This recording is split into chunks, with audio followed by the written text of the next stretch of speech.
Welcome to The Disappearing Mind, a unique podcast helping you find clarity and support along your dementia journey. Now, join National Dementia Trainer and Coach Dawn Platt for an all-new episode. Who gets to make the decision? Navigating family power struggles in dementia care. Welcome back to the Disappearing Mind podcast, where we talk about the challenges, decisions, and the realities of dementia caregiving. I am Dawn Platt, your host, and today we're tackling a difficult but all too common issue: family power struggles over care decisions. Who gets to decide what's best when a loved one has dementia? Their spouse? Their adult children? Their stepchildren? What happens when there's a disagreement? And how can families work together instead of against each other? Let's dive in. The family conflict, a real-world scenario. Imagine this. John is 78 years old and was diagnosed with Alzheimer's disease 3 years ago. His wife, Linda, has been his primary caregiver, managing his medications, appointments, and daily care. But John has 2 adult children from his first marriage, Emily and David, who don't fully trust Linda's decisions. They worry that she's moving too fast towards memory care. They question the way she's handling his finances, and they disagree about his medical treatments. Linda feels she knows his needs best, and since she's with him every day, she should make the decisions. But Emily and David feel like they have a say in it because he's their dad. The tension is growing, and now it's turning into heated arguments instead of productive discussions. This is a familiar story for so many families, so let's break it down. Who really gets to decide what's best? Who has the legal authority? The first thing we need to understand is that legally, decision-making often comes down to the power of attorney, the POA, or the guardianship. If John appointed Linda as his medical and financial POA, then she is the legal authority to make decisions about his health care and money. If he didn't appoint anyone and his dementia has progressed, a court may have to appoint a guardian or a conservator, which can lead to an even bigger family dispute. Sometimes adult children assume they have equal say, but unless they are listed as power of attorney, they don't have the legal right to make decisions. This is why getting legal documents in place early is crucial. We've talked about this before on the podcast, and I cannot stress it enough. Before the diagnosis progresses, it's important to get legal documents in place early. If you're in a blended family and no legal paperwork exists, it can get messy quickly. There's an emotional side to this, and we're going to talk about why do families clash. There's an entire legal side, there's an emotional side. There are a lot of different perspectives that we need to deal with early. So let's talk about legal authority is one thing, but the emotional side is just as important. Here's why. These conflicts happen so often in blended families. Number one, there's different perspectives. The spouse sees dementia care through the day-to-day lens, managing the behaviors, the medications, and the exhaustion. The children, especially if they don't live nearby, may see the past version of their parent and resist change. This can be really common.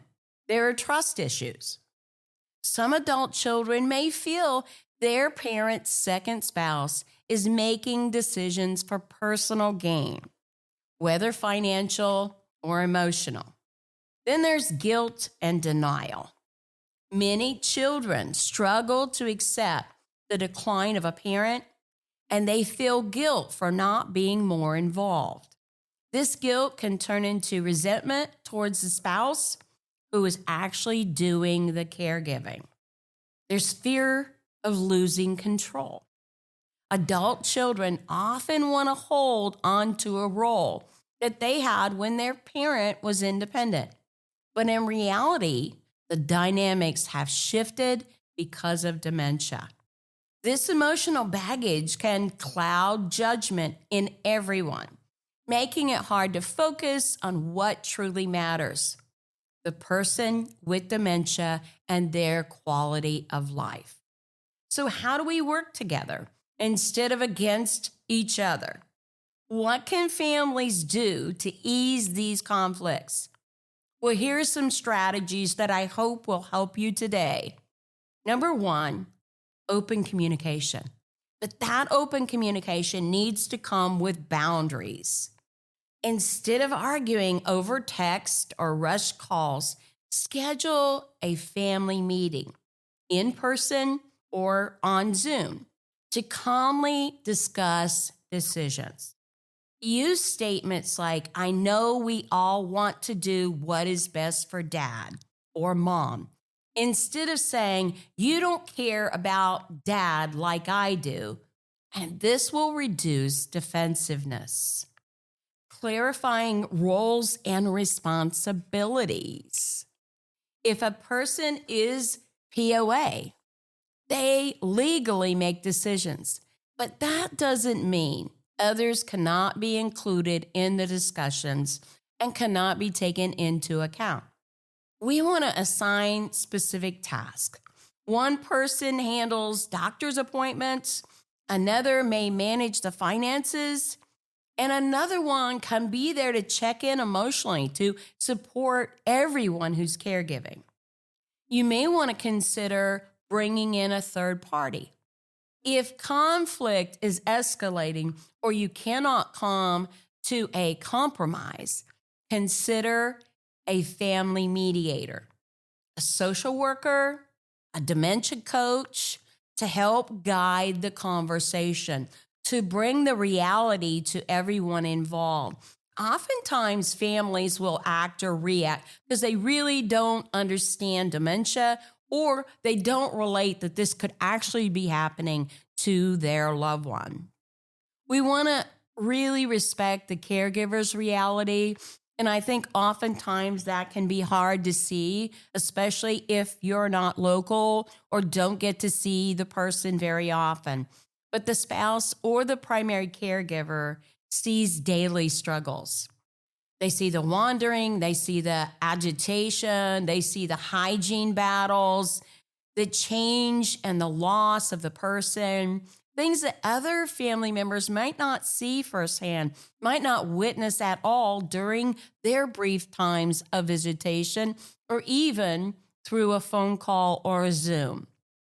Instead of assuming the caregiver is overreacting, try and listen and understand what they're experiencing. We need to focus alone on what is best for the person with dementia. Decisions should be made based on their needs and their quality of life, not on family members' personal fears or on control issues. We need to ask this question: is the decision improving their well-being? If not, it may be driven by family conflict rather than genuine concern. So when is it time to seek outside help?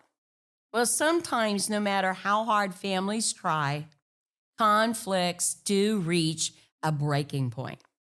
If disagreements become toxic or lead to legal battles, emotional abuse, or stalled care, it may be time to seek outside help. When am I talking about here? The elder law attorney for legal disputes over decision making, a geriatric care manager or a dementia coach to create plans that everyone can agree on, even a family therapist or a mediator to repair relationships and improve communication. At the end of the day, unresolved conflicts only hurt the person that matters most, the one with dementia. Working towards resolution, even if it's difficult, will make caregiving a smoother journey. Who really gets to decide? The answer really is the person with the legal authority. But still, families need to work together to ensure the best possible care. By focusing on open communication, shared responsibilities, and the well-being of the person with dementia, even blended families can navigate these power struggles with less tension and more collaboration. It's very important that we keep the person with dementia at the forefront of this discussion and at the forefront of these decisions. If you are experiencing this or you found this episode helpful today, please subscribe and share it with anyone who may be struggling with family conflicts in dementia care. And if you're facing a similar challenge, I'd love to hear from you. Leave a comment or send a message to us at www.thedisappearingmind.com. I meet with families all of the time and have over my entire career. This is one of many scenarios in family conflicts with dementia caring. You're not alone. It's not unusual. We all have emotions. We all have our say in what's happening. But you may need outside help to navigate this. Don't be ashamed. Don't hesitate to reach out to navigate this process. You've not been here before. And so seeking that outside help through a dementia coach, through elder law attorney, through a clinical social worker is going to really give you a fresh insight into this issue. It's hard enough to walk the dementia journey and caregiving, let alone with conflict. Until next time, take care and remember, you're not alone in this journey.